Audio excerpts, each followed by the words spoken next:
Cette révolution tranquille n'a pas été spécifique au Québec. Alors, il faut éviter ce qu'on pourrait appeler un certain nationalisme méthodologique qui consiste à considérer ce qui se passe chez nous comme étant inusité, nouveau. Mais en réalité, cette révolution tranquille s'observe aussi dans bien d'autres sociétés.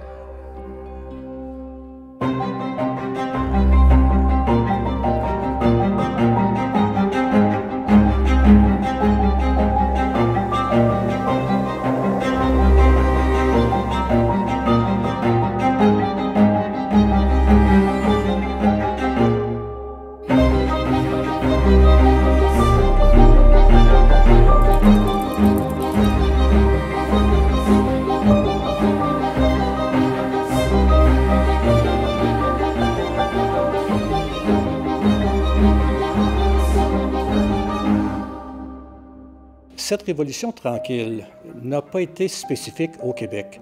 Alors, il faut éviter ce qu'on pourrait appeler un certain nationalisme méthodologique qui consiste à considérer ce qui se passe chez nous comme étant en quelque sorte exemplaire, comme étant inusité, nouveau. Et c'est parfois un qualificatif qu'on a associé à notre révolution tranquille. Mais en réalité, cette révolution tranquille s'observe aussi ou prend place dans bien d'autres sociétés. Et notamment, elle se manifeste par une grande rupture politique. Je pense à la révolution des œillets, par exemple, au Portugal, après la chute du régime de Salazar. Je pense aussi à la révolution tranquille espagnole après la chute de Franco au milieu des années 70, ou encore à la révolution tranquille en Grèce après la chute des colonels. Dans ces trois pays, on voit donc une rupture politique importante, si on veut, qui vient en quelque sorte couronner des changements économiques et culturels qui ont pris place aussi sous ces régimes précédents qui viennent de tomber. Et on va le voir par la suite avec les pays de l'Est. Évidemment, cette révolution tranquille qui va toucher de manière très importante les pays de l'Est, anciennes républiques communistes, donc ces changements vont se mettre en place à partir de 1989. Alors, on le voit un peu partout dans plusieurs sociétés occidentales. On voit qu'il y a une sorte d'avant et d'après, une grande rupture du régime politique. Et aussi en France, pour prendre un exemple qui nous est plus familier, eh bien, la France de la 4e République va être très différente de la France de la 5e République qui se met en place sous le leadership de Gaulle, si on veut. Et l'entrée dans la 5e République en France va marquer aussi le début d'une importante révolution tranquille dans la mère patrie du Québec, parce que la France va connaître une accélération de sa modernisation.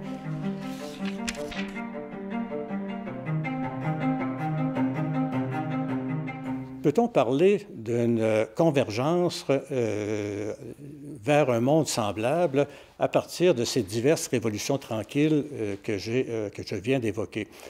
Alors, la réponse est, je donnerai une réponse de Normand, et oui et non. C'est-à-dire, oui, il y a une convergence sur un grand nombre d'aspects, comme par exemple l'avènement de la société de consommation, la baisse de la fécondité, la mutation importante de la condition féminine, l'extension des classes moyennes, etc. Mais ces changements communs, partagés, se font sur fond de singularité sociale.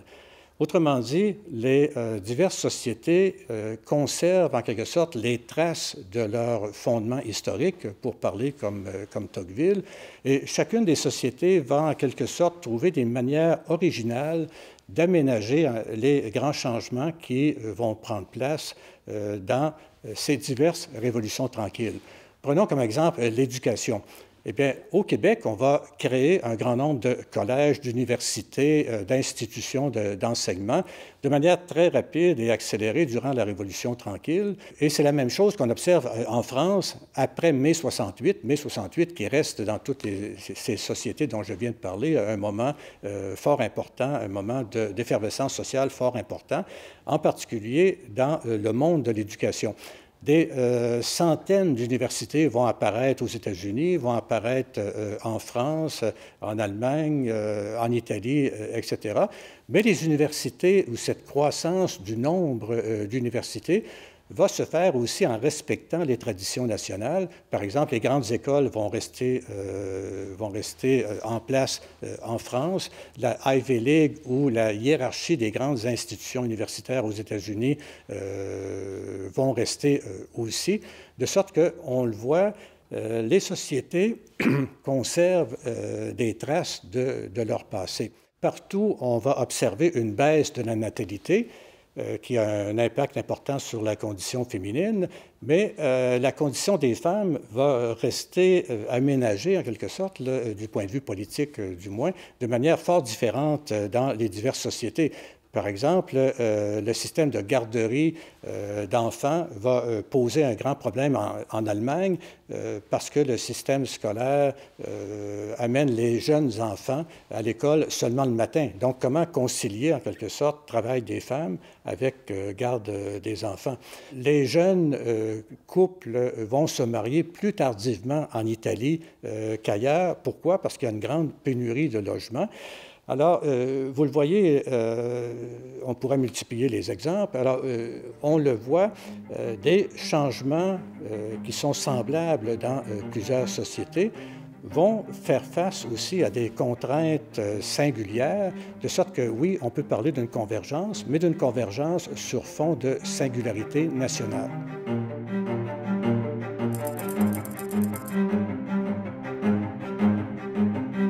On peut donc se demander quel est le rôle du politique dans la Révolution tranquille au Québec et ailleurs. Ce rôle a été important, a été majeur parce que d'abord, il est un marqueur beaucoup plus visible, si on veut, du caractère révolutionnaire. C'est-à-dire que on commence à changer de manière assez radicale d'ailleurs de grandes institutions. On met en place des appareils d'État qui vont contribuer à faire accélérer, en quelque sorte, ces changements. Je voudrais tout de suite préciser cependant que la société n'est pas comme une immense locomotive tirée par un train qui serait l'État.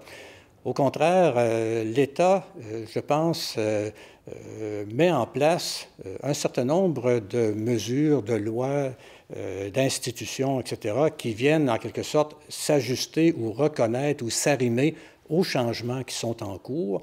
Et ces interventions étatiques vont, par ailleurs, contribuer à accélérer, en quelque sorte, les changements. Les révolutions tranquilles vont donc accorder beaucoup d'importance à l'État et en particulier à l'État-providence. On va mettre en place, et c'est, je pense, une des grandes caractéristiques des diverses révolutions tranquilles, et en particulier de la Révolution tranquille québécoise, c'est donc des grandes caractéristiques de mettre en place un très grand nombre de programmes sociaux qui vont assurer un certain nombre de services aux citoyens en matière de santé, en matière d'éducation, en matière de sécurité sociale, mais aussi qui vont assurer une certaine redistribution, et ça c'est un autre aspect important, une redistribution des revenus, des ressources des ménages, qui vont tendre vers un monde plus égal, si on veut. Et ce rôle de l'État va être un peu le même et, disons, connaître beaucoup de parenté dans plusieurs sociétés. Mais en même temps, il va connaître une sorte d'essoufflement après une certaine période. Pourquoi? Bien, parce que les discours idéologiques vont en quelque sorte remettre en question ce rôle de l'État. Et il y a une sorte de moment charnière qu'on peut situer avec l'élection de Ronald Reagan aux États-Unis, avec l'élection de Mme Thatcher en Angleterre. Et ces deux hommes et femmes politiques vont tenir un discours nouveau, un discours qui va remettre en question le rôle de l'État et qui va marquer en quelque sorte la fin d'une période de développement de l'État qui a contribué à changer les diverses sociétés. Au Québec, on assiste aussi à une certaine remise en cause de l'État, mais je pense qu'il y a eu une grande inflation verbale et inflation, disons, du diagnostic sur la remise en cause de l'État au Québec, parce que cet État québécois a continué quand même d'être important, a continué d'occuper une place centrale dans la société, même si, ou malgré le fait qu'il y a eu un discours critique de l'intervention de l'État au Québec comme partout ailleurs. J'ajouterai enfin que la remise en cause de l'État va aussi survenir dans un cadre nouveau qui est celui de la mondialisation, qui va s'accélérer à partir des années 80 et surtout 90, si on veut. Et je pense que chaque société va être obligée, en quelque sorte, d'ajuster ses diverses politiques-là à la nouvelle réalité. Alors, autrement dit, la remise en cause de l'État ne vient pas seulement de discours idéologiques de certains leaders nationaux, mais elle va aussi résulter en quelque sorte de profonds changements dans l'ordre économique mondial.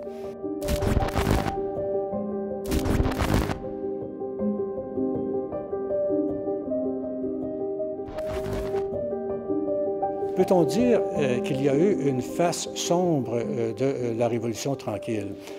Je pense que oui, parce qu'il faut se référer au contexte idéologique de cette époque, le contexte de la décolonisation et aussi le contexte d'une mise en cause, en quelque sorte, de la situation difficile connue par les ouvriers, par la classe ouvrière, dans les décennies qui ont précédé ces révolutions tranquilles, et en particulier la Révolution tranquille québécoise. Des mouvements révolutionnaires sont apparus un peu partout. Je pense aux Brigades rouges en Europe. Je pense aussi, évidemment, au FLQ au Québec. Et il faut situer aussi ces mouvements dans le contexte révolutionnaire qui va balayer l'Amérique latine, en particulier à la suite de la révolution cubaine, si on veut. Alors, il y a tout un contexte de cette époque qui favorise l'émergence de discours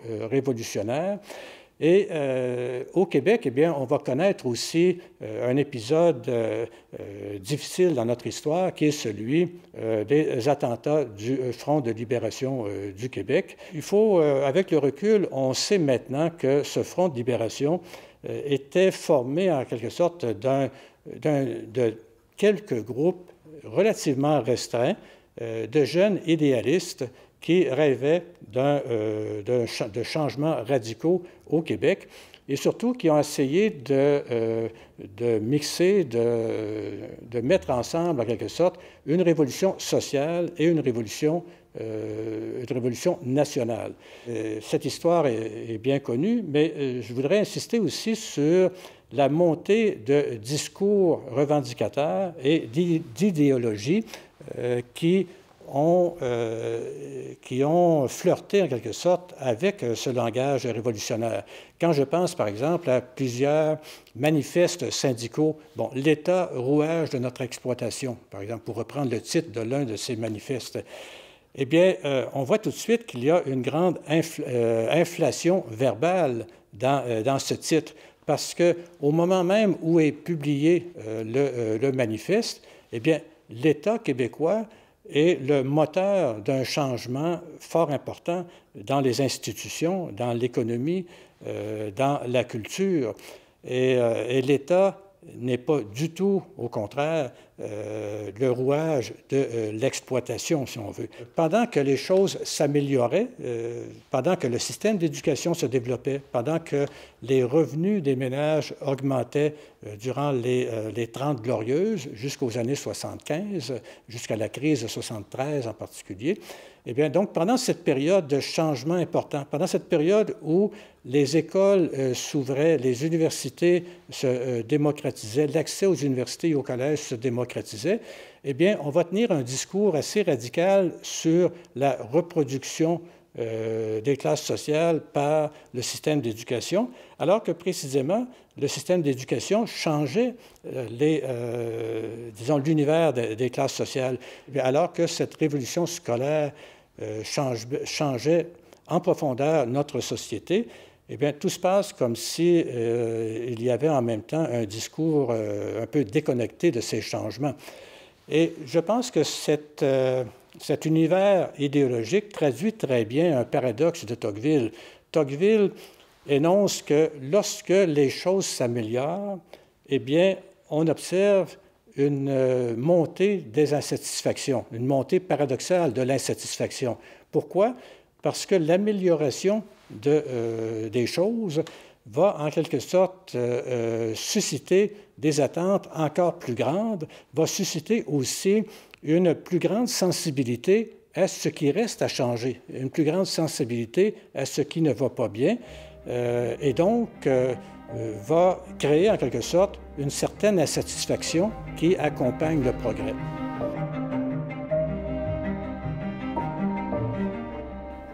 Je reste finalement positif dans mon évaluation de l'héritage de la Révolution tranquille. Le Québec est entré dans cette révolution comme une société de porteurs d'eau, évidemment, pour reprendre l'expression de Jean Lesage, une expression évidemment un peu trop forte, si on veut, mais je pense que le Québec, 50 ans après la Révolution tranquille, eh bien, est en mesure de s'affirmer comme une société développée, tolérante, une société culturellement avancée, une société aussi qui se préoccupe de ses citoyens, qui se préoccupe de ses nouveaux arrivants.